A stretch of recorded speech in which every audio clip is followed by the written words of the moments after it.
Scott, let's kick it off with last week we kicked off positional reviews and maybe some outlook on the on Cincinnati's team, and we're kind of going unit by unit, probably something we'll be doing over the next handful of weeks. So as we do that, let's look at the defensive line, and that seems to kind of be a hot topic here. Obviously, the Bengals have two Pro Bowl type of players in Geno Atkins and Carlos Dunlap. They have a guy they really like, and a lot of fans like as a guy, in Michael Johnson, but the numbers just aren't there.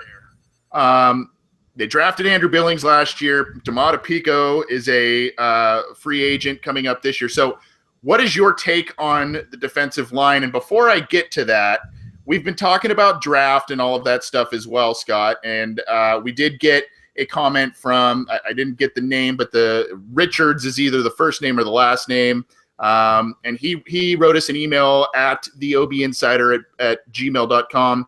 I feel like spending a first-round pick on an offensive skill player, such as a wide receiver, does wonders. Look at what happened when we spent a number 4 pick at wide receiver. That being said, I think they will go defense at number 9. But to add something extra, let's look at this. If our coaches are confident in our defense going into 2017 with Billings and William Jackson coming back, do we see a first-round running back as a possibility? So running back's another thing, but I wanted to touch on that, not only because we appreciate the fan feedback, but do you still see number 9 as a defensive player, maybe an edge rusher for the Bengals going forward here as they look to maybe retool a number of different units on their squad? I guess I definitely see it as a best player available because as the question in the email talked about A.J. Green being number 4 pick. Obviously, he was a huge pick, a huge addition to the team. But if you go back a decade before that, I think we used the number 4 pick on Peter Warwick.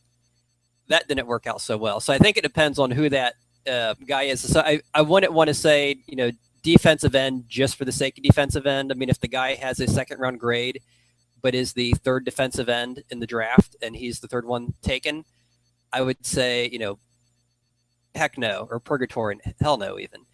But, if he's a stud, like number 9, elite, yes, this guy's worth the pick, then I'm all for it.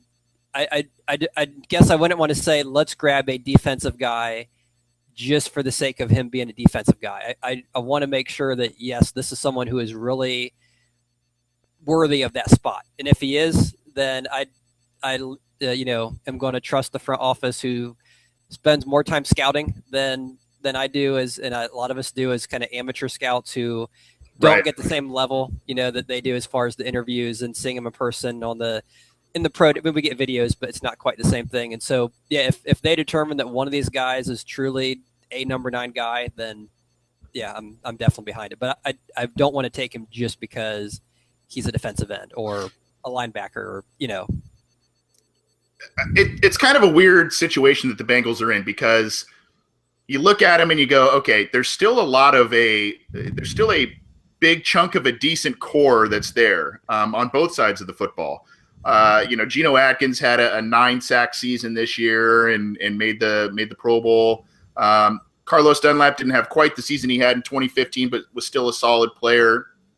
The pass rush was far more inconsistent this year than it was in years past, but it did pick up at the end of the year. And then now you've got Andrew Billings, who isn't known as a pass rusher, but did have about, I think in his senior year, 5.5 sacks from the defensive tackle position. And he probably looks slated to step into Domata Pico's role next to Geno Atkins there. And then obviously they want to utilize rotation. Here's my thing, and I think I said this last week when we're talking about positions and all of that with the draft and what the Bengals might want to do at number 9. You look at it and you go, okay, so if you have a chance to get sitting at chances are the Bengals aren't going to move up from number 9. If anything, they'll gather picks and move back, or more likely stay put. So my stance is, if you have the chance, if it's an offensive player and, you look at it and you say, we could use a wide receiver. And as the gentleman Richards emailed us, they might need a running back as well, especially if one of those dynamic guys, Leonard Fournette or Dalvin Cook, are available there. If you have a chance to get a number 1 or number 2 best player at a respective position in the draft at your spot, rather than, we need a defensive end. We need a defensive end. And he's maybe the third or fourth best consensus player on a lot of people's boards at that position. Granted, he's probably still a good football player, but I kind of think you still got to mix need with value, like you said, Scott. I think if you have the chance to get a top player at a respective position, I think you kind of leap at the chance, even if it doesn't jump off of the paper as a position that is a glaring need. I mean, the Bengals did it a few years back with Tyler Eifert. Everybody was like, "What? Why did they get another tight end? They can't even use one properly." And they grabbed another. And Eifert, granted, he's been injured a lot, but he's been a good red zone target when he's been healthy, and a good player when healthy. So I don't know. Do you have any thoughts on that? I think a lot of it is then talking about defensive end or edge rusher. I know on the Cincy Jungle website, the kid out of Tennessee has been mentioned quite a bit, assuming that the kid from Texas A&M will be gone. The kid from Alabama will probably be gone. So then the next one in the list, number 3, is to kind of to your point, okay, he's number 3 overall, and I think one thing I tend to look at is as far as memory or history goes, is look at someone and kind of get like an overall grade. So, okay, let's say the kid from Tennessee, he's number 3. Where would he have gone, in the last 3, 4, 5 drafts? If he was in one of those drafts, would he have been, up there with Joey Bosa last year? Would he have been up really high? Or, in a defensive end heavy draft, would he have been a guy who was end of the first, early second? And if it comes back that, he could be the number 3, but maybe this is a year where there's 3, stud elite number 3 defensive ends. If that's the case, I'm cool with it. If it just turns out that, there just aren't very many good defensive ends, and the number 3 this year would be equal to like the number 7 last year, then part of my best player available philosophy would say absolutely stay away, just because you don't have the overall value. If you kind of look at, year in, year out, you're building a roster, for the long haul and not necessarily for need. And granted, the Bengals have needs, but, they're always going to have a need, even if they, a couple years ago when they were in the middle of this 5-year consecutive playoff run. And I remember we were having the discussion on the website about the need, and there was really no perceived need, but there's always going to be a need. And I guess my thought is just, how does this guy stack up overall? If they truly think that, he grades as, someone who should be worthy of a number 9 pick, then I'm all for it. And I can't remember the year. It might have been 2009, when there was something like 4 or 5 really good running backs all came out the same year. I think it was the Chris Johnson, Ray Rice, Matt Forte, the year they all came out, and there were a couple more in that. Brian Leonard. Who else? Brian Leonard. Yeah. So if you get the number 5 running back that year, you could have gotten someone like, if you're telling me, Matt Forte is the number 5 guy, then well, that's a heck of a number 5, because some years your number 5 guy might be someone like, I don't know.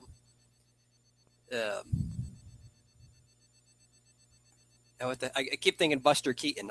Curtis Keaton.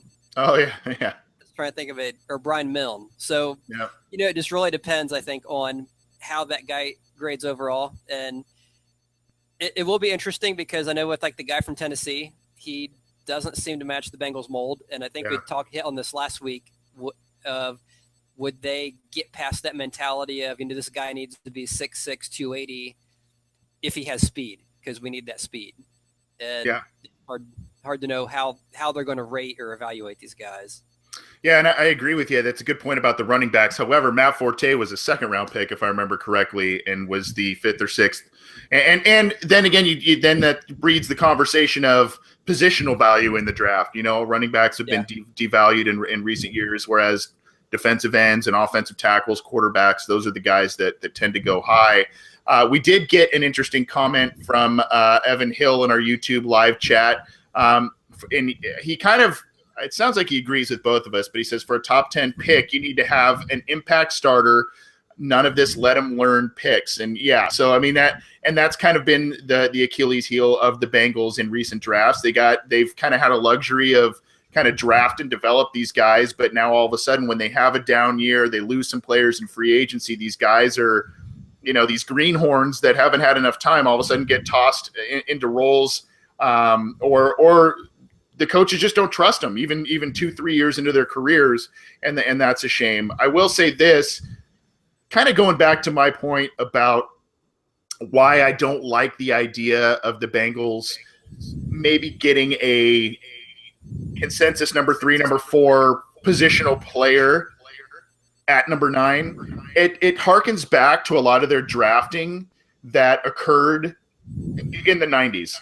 They were so desperate for certain players. Their team was so bad, and if you remember back, Scott, you and I are a little bit older on the Bengals fan spectrum. Not to put you on the spot there, but if you remember what Plan B free agency was, it's no longer in effect. But that absolutely fleeced that Bengals team that was so good in the late 80s and early 90s. And so what happened after that, the Bengals had to scramble in the draft. They obviously didn't have the same product on the field. They had a bunch of high picks.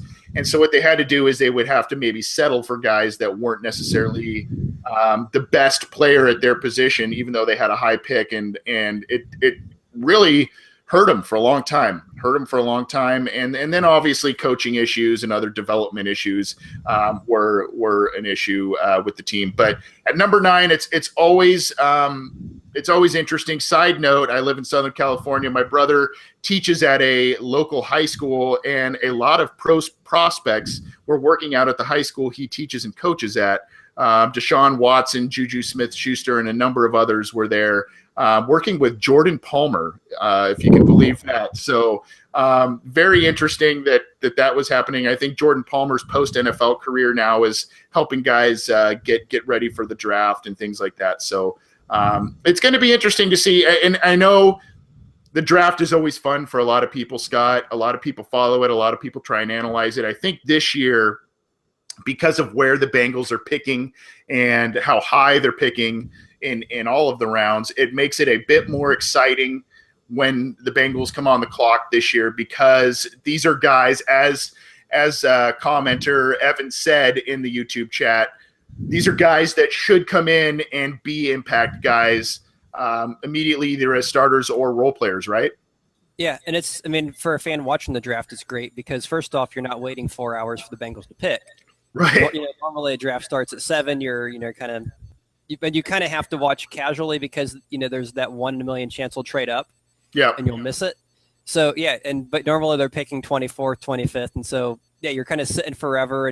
And even your most casual fan, because they follow college football or they kind of follow some of the draft, build up. They know the top few names, and Andrew Luck and Robert Griffin were 1, 2, and you kind of know, okay, yeah, I've heard of Cam Newton or some of his people, but then you get down to the mid-20s and it's, a left guard or a strong safety.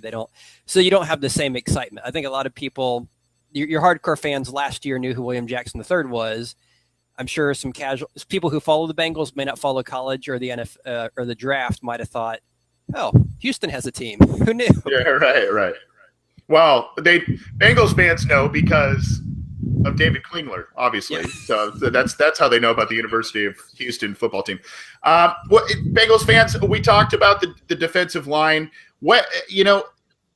Scott, what's the one position you want to see? We talked draft. We've taken these questions. What's the one position you want to see potentially upgraded, whether it's by a guy that's already on the team or one they need to bring in? What's the one position in that front 4 that you want to see upgraded?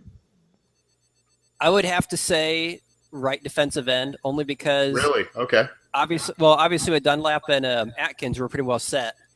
I was a big believer in Andrew Billings last year, so I'm going to make the assumption that, and I understand Marvin Lewis is going to bring Petco back and make him the starter, but assuming that doesn't happen, and assuming Billings gets a chance, or Deshaun Watson, or not Watson, Williams gets a chance, or Brandon Thompson even as a backup, I think they have enough depth, especially with Billings. I can't speak highly enough of him at the nose tackle, that the most lacking position would be the Michael Johnson position, which is essentially Robert Gathers, guy who's going to keep getting playing time, keep getting run out there.